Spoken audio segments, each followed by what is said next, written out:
This is a tutorial on how to block an inside zone play. The example we will be using is a left guard blocking a 3 technique defensive tackle on the play side of inside zone. During the inside zone play, the play side guard is responsible for the play side B gap. The goal for the offensive lineman in an inside zone play is to displace the defensive tackle vertically and or horizontally.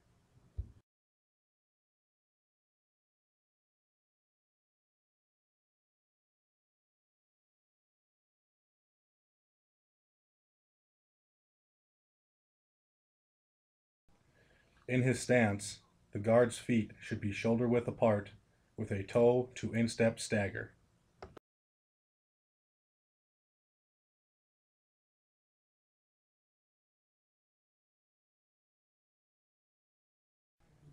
An offensive lineman's feet will be completely touching the ground with the weight distributed evenly on the insides of his feet.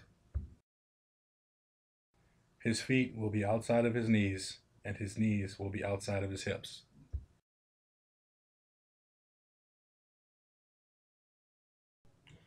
The corresponding hand to his back foot should be extended to the ground with hand placement aligned underneath the same side eye.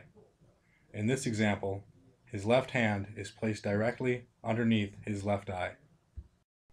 For weight distribution in his stance, he will have 70% of his weight on his feet and 30% of his weight on his hand. His back is flat and his head is looking up.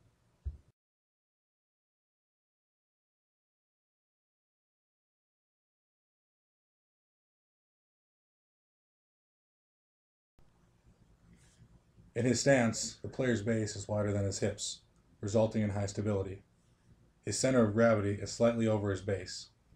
A line of gravity runs from just in front of his feet through the center of his base of support. The range of motion is limited in the stance.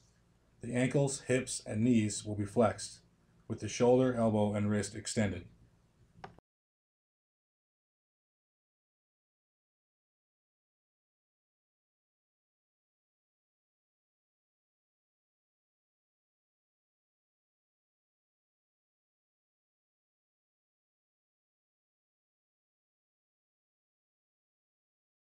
The first step is in the direction of the play called. He will push off with the instep of his inside foot. He will then simultaneously drive his knee down. His staggered foot will gain width and depth in order to increase time to react to defensive stunts and or movements. In the second step, the aiming point is to split the crotch of the defender. He will work his head across the defender's body towards the defender's play side number.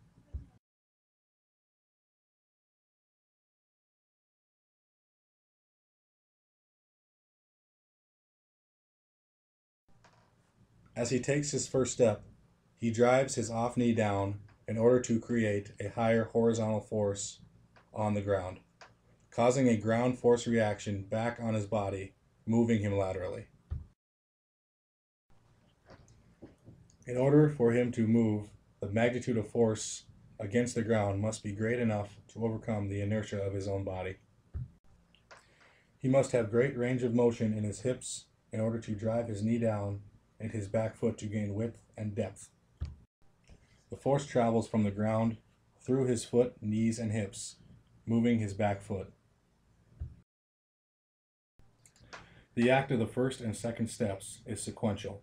First, the foot must drive off the ground laterally to allow the back foot to move.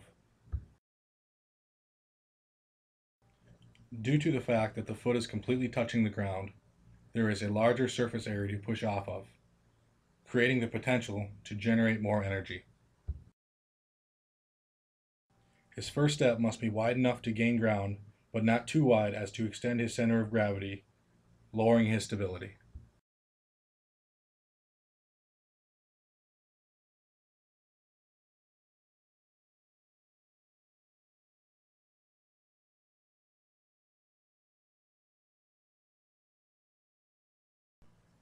In his continuing steps, the offensive lineman will continue on a 45-degree angle path, taking short, powerful steps with his feet completely on the ground.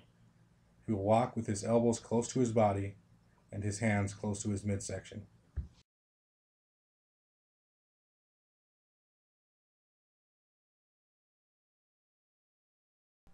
He must keep his line of gravity centered between his base. Newton's third law of motion states that for every action there is an equal and opposite reaction. In this case, the stepping of the opposite foot forward is the action, and the forward movement of the arm is its reaction. The force generated from the ground travels from the feet through the rest of the body, from the ankles, knees, and hips to the torso, shoulders, and arms. He needs to have good range of motion in his legs and arms in order to maintain momentum.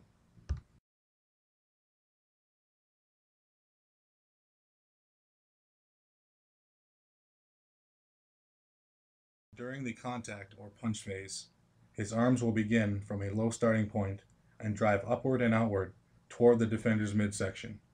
His hands are placed close together with his thumbs up. He will begin to extend his hips.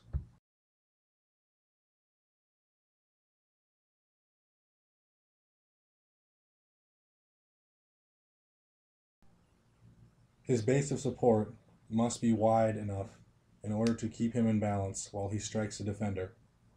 It also applies to the upward motion of the strike as he hits the defender. The defender's center of gravity is raised as he absorbs the strike, making him less stable and thus easier to move.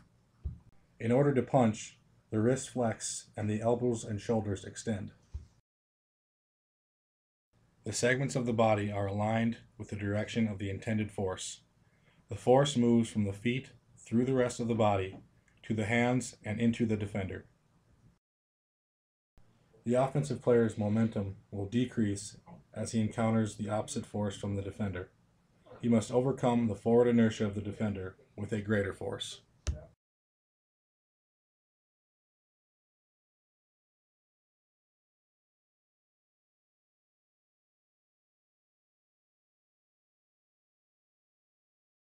During the drive phase, he will continue to work towards the defender's playside number, while moving with short, powerful steps. His feet will continue to be completely touching the ground, with force being applied to the insides of the feet. His hips will continue to extend through the punch phase and the continuing steps of the drive phase. His hands will continue to extend and drive the defender upward and outward.